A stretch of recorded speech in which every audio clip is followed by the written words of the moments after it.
Congratulations! Thank you po. Thank you po, tita.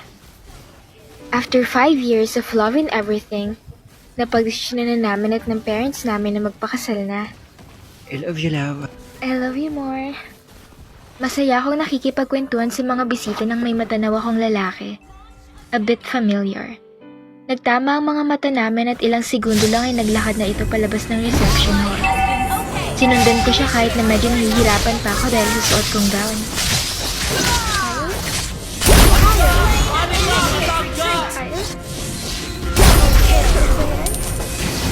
Dahan-dahan ko siyang nilapitan habang may mga luhang nanginilid sa aking mga mata.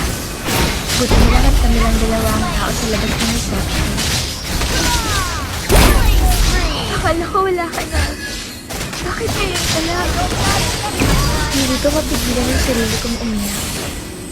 Gusto ko siyang yakapin at sabihin kung gaano ako katagal naghintay, pero hindi ko magawa.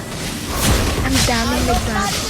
Alam kong kasal na ako pero hindi ko alam kung bakit nakakita ko siya. Parang nabuhay yung pagmamahal at pagkasabi ko sa kanya na matagal ko nang ibinaon sa limot. Congratulations! Yun lang? Bakit hapon kung mawala ng ilang taon nila ang sasabihin mo sa akin? Bakit? Ano bang gusto mo? Magpaliwanag ba ako? Ano pa? At wala nang magagawang paliwanag ko. Ang daming taon na pwede kang bumalik. Bakit ngayon lang ha? Bakit? Alam mo bang inintay kita? Bumalik ako. Kasi akala ko may babalikan pa ako.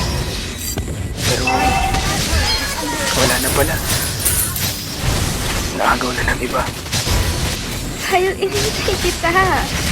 Tingnan na umalis ka. Walang taon, Kyle. 8 years na wala kang paramdam.